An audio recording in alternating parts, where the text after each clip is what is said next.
ओम श्री गणेशाय नमः। जय श्री राधा कृष्ण। भगवान श्री कृष्ण के जन्म के 15 दिन बाद देवी राधा का जन्मदिन मनाया जाता है, जिसे राधा अष्टमी के नाम से जाना जाता है।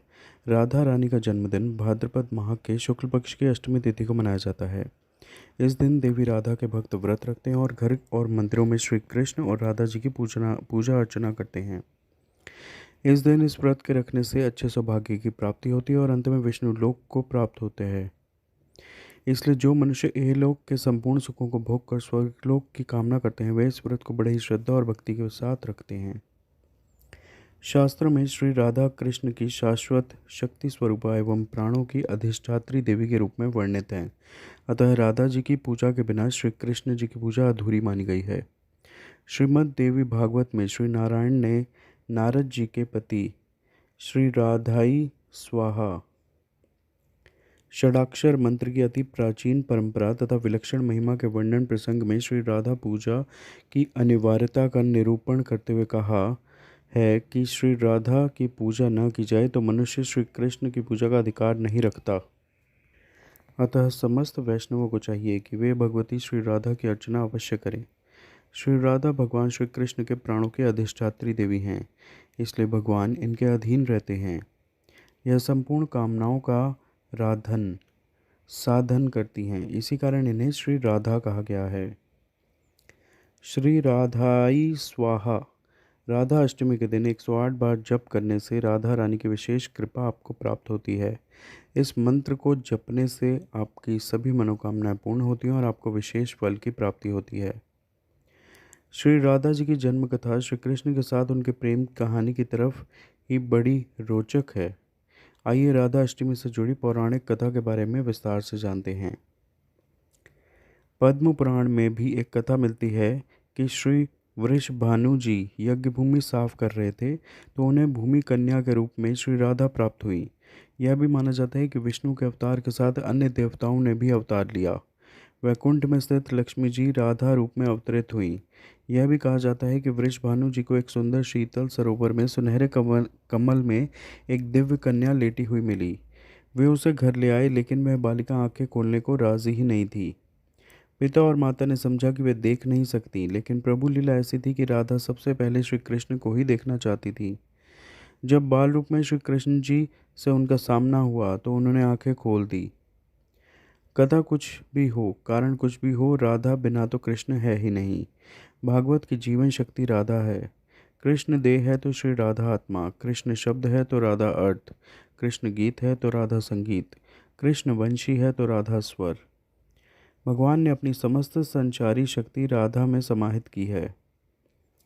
इसलिए कहते हैं, जहाँ कृष्ण राधा तहाँ, जहाँ राधा तहाँ कृष्ण, न्यारे निमिष न होत कहूँ समुझी करहु यह प्रश्न।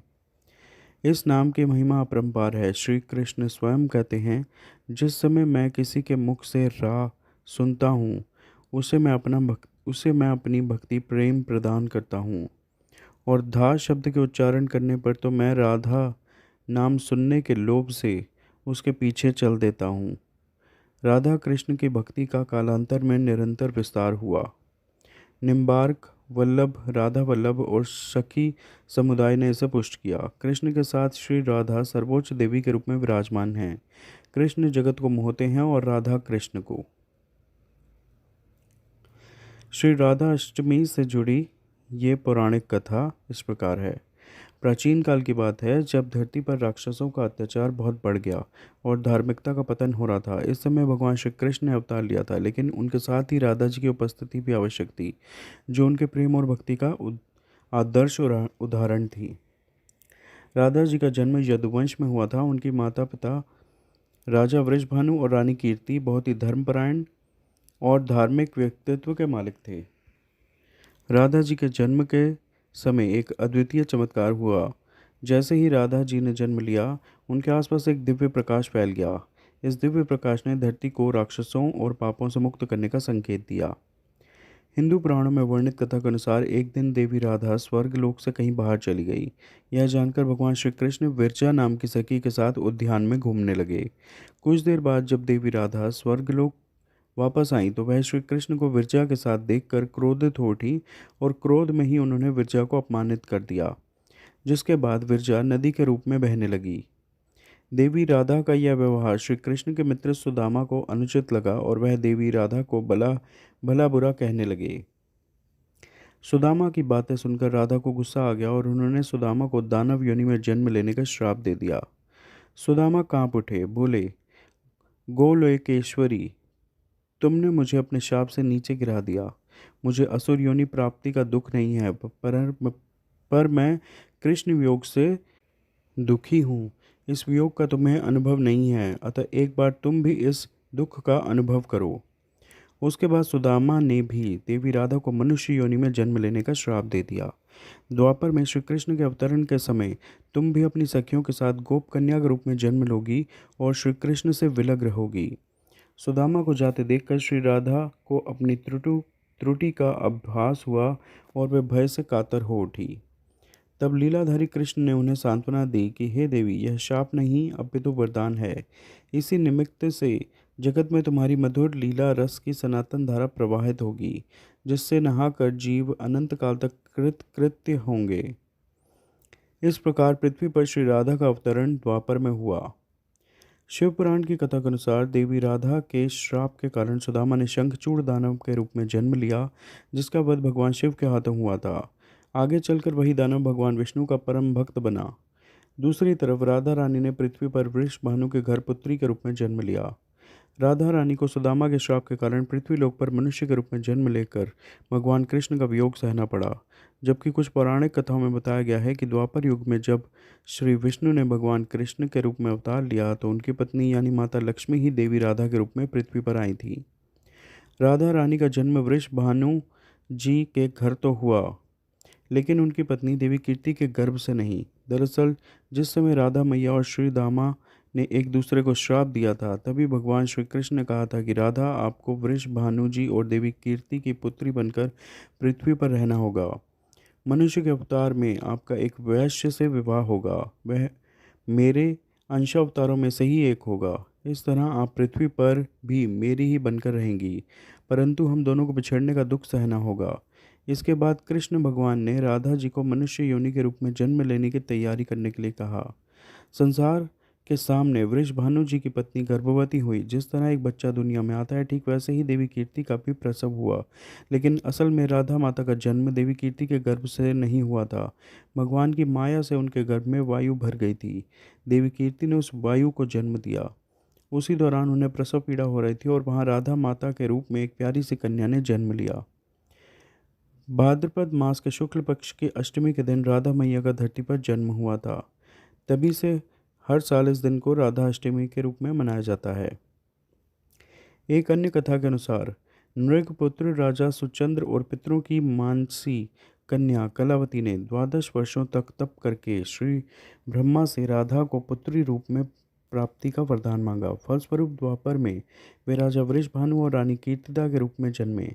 दोनों पति पत्नी बने। धीरे धीरे श्री राधा के अवतरण का समय आ गया। संपूर्ण ब्रज में कीर्तिदा के गर्भधारण का समाचार सुख स्तोत्र बनकर फैलने लगा। सभी उत्कंठापूर्वक प्रतीक्षा करने लगे। वह मुहूर्त आया। भाद्रपद की शुक्ल अष्टमी चंद्रवासर मध्याह्न के समय आकाश मेघाच्छन्न हो गया। सहसा एक ज्योति प्रसूति गृह में फैल गई। यह इतनी तीव्र ज्योति थी कि सभी के नेत्र बंद हो गए। एक क्षण पश्चात गोपियों ने देखा कि शत सहस्त्र शरद चंद्रों की कांति के साथ एक नन्ही बालिका कीर्तिदा मैया के समक्ष लेटी हुई है। उसके चारों ओर दिव्य पुष्पों का ढेर है। उसके अवतरण के साथ नदियों की धारा निर्मल हो गई, दिशाएं प्रसन्न हो उठी। शीतल मंद पवन अरविंद से सौरभ का विस्तार करते हुए बहने लगी। श्री राधा अष्टमी के दिन एक विशेष पूजा की जाती है, जिसमें भक्तजन राधा जी की महिमा का गान करते हैं। कथा के अनुसार राधा जी का जीवन पूर्णता और भक्ति का आदर्श उदाहरण है। एक बार जब श्री कृष्ण ने राधा जी से पूछा कि उनकी भक्ति का रहस्य क्या है, तो राधा जी ने उत्तर दिया कि उनकी भक्ति में केवल प्रेम और समर्पण है। राधा जी ने भगवान कृष्ण को भक्ति का सबसे सुंदर और महान रूप दिखाया। उनकी भक्ति ने उन्हें अद्वितीय बना दिया और इसलिए राधा अष्टमी का पर्व इस प्रेम और भक्ति की महिमा को मान्यता देने का अवसर है। राधा अष्टमी व्रत का हिंदू धर्म में बहुत ही महत्व है। इस दिन भक्तजन देवी राधा के नाम का व्रत रखते हैं और धूमधाम से श्री कृष्ण और देवी राधा की पूजा अर्चना करते हैं। शास्त्रों की माने तो जो भी भक्त सच्ची श्रद्धा से इस दिन देवी राधा के लिए व्रत रखते हैं, उनके जीवन में आर्थिक समस्याएं कभी भी नहीं आती हैं। ऐसा भी माना जाता है कि इस दिन देवी राधा अपने भक्तों की सारी इच्छा भी पूर्ण करती हैं। धर्मशास्त्रों में बताया गया है कि अगर आपको श्री कृष्ण की कृपा प्राप्त करनी है तो देवी राधा के नाम का जप करना होगा। इसके बिना आप इस भवसागर को पार नहीं कर सकते हैं। जो मनुष्य भक्तिपूर्वक श्री राधा जन्माष्टमी का यह शुभ अनुष्ठान करता है, उसके विषय में सब देवतागण कहते हैं कि यही मनुष्य भूतल में राधा भक्त है। इस अष्टमी को दिन रात एक एक पहर पर विधि पूर्वक श्री राधा माधव की पूजा करें। श्री राधा कृष्ण में अनुरक्त रसिक जनों के साथ आलाप करते हुए बारंबार श्री राधा कृष्ण को याद करें। इस प्रकार महोत्सव करके परम आनंदित होकर अंत में विधि पूर्वक साष्टांग प्रणाम करें। जो पुरुष अथवा नारी राधा भक्ति परायण होकर श्री राधा जन्म महोत्सव करता है, वह श्री राधा कृष्ण के सानिध्य में श्री वृंदावन में वास करता है। वह राधा भक्त परायण होकर ब्रजवासी बनता है। श्री राधा जन्म महोत्सव का गुणगान कीर्तन करने से मनुष्य भवबंधन से मुक्त हो जाता है। राधा नाम की तथा राधा जन्माष्टमी व्रत की महिमा जो मनुष्य राधा राधा कहता है तथा स्मरण करता है, वह सब तीर्थों के संस्कार से युक्त होकर सब प्रकार की विद्याओं में कुशल बनता है। जो राधा राधा कहता है, राधा राधा कहकर पूजा करता है, राधा राधा में जिसकी निष्ठा है, वह महाभाग श्री वृंदावन में श्री राधा का सहचर होता है। इस विश्व ब्रह्मांड में यह पृथ्वी धन्य है। पृथ्वी पर वृंदावनपुरी धन्य है। वृंदावन में सती श्री राधा जी धन्य हैं, जिनका ध्यान बड़े बड़े मुनिवर करते हैं। जो ब्रह्मा आदि देवताओं की परम आराध्या हैं, जिनकी सेवा देवता करते रहते हैं, उन श्री राधिका जी को जो भजता है, मैं उसको भजता हूँ। हे महाभाग, उनके उत्तम मंत्र का जप करो और रात दिन राधा राधा बोलते हुए नाम कीर्तन करो। जो मनुष्य कृष्ण के साथ राधा का राधे कृष्ण नाम कीर्तन करता है, उसके महात्मा का वर्णन मैं नहीं कर सकता और ना उसका पार पा सकता हूँ। राधा नाम स्मरण कदापि निष्फल नहीं जाता। यह सब तीर्थों का फल प्रदान करता है। श्री राधा जी सर्व तीर्थमयी हैं तथा ऐश्वर्यमयी हैं। श्री राधा भक्त के घर से कभी लक्ष्मी विमुख नहीं होती। हे नारद, उसके घर श्री राधा जी के साथ श्री कृष्ण वास करते हैं। श्री राधा कृष्ण जिनके इष्ट देवता हैं, उनके लिए यह श्रेष्ठ व्रत है। उनके घर में श्री हरि देह से मन से कदापि पृथक नहीं होते। यह सब सुनकर मुनिश्रेष्ठ नारद जी ने प्रणत होकर यथोक्त रीति से श्री राधा अष्टमी में यजन पूजन किया। जो मनुष्य इस श्लोक में राधा जन्माष्टमी व्रत की यह कथा श्रवण करता है, वह सुखी, मानी, धनी और सर्वगुण संपन्न हो जाता है। जो मनुष्य भक्ति पूर्वक श्री राधा का मंत्र जप अथवा नाम स्मरण करता है, वह धर्मार्थी हो तो धर्म प्राप्त करता है, अर्थार्थी हो तो धन पाता है, कामार्थी पूर्ण कामी हो जाता है और मोक्षार्थी को मोक्ष प्राप्त करता है। कृष्ण भक्त वैष्णव सर्वदा अनन्य शरण होकर जब श्री राधा की भक्ति प्राप्त करता है, तो सुखी, विवेकी और निष्काम हो जाता है। श्री राधा अष्टमी के इस पावन पर्व पर आप सभी को हार्दिक शुभकामनाएं। वीडियो पसंद आई हो तो कृपया इसे लाइक व शेयर ज़रूर कीजिए। साथ ही में अगर आपने मेरा चैनल अभी तक सब्सक्राइब नहीं किया तो इसे सब्सक्राइब भी कर लें, ताकि जो भी नई वीडियो हम लोग अपलोड करें वो तुरंत आप तक पहुंच जाए। आपका बहुत बहुत धन्यवाद। जय श्री गणेश। जय श्री राधा कृष्ण।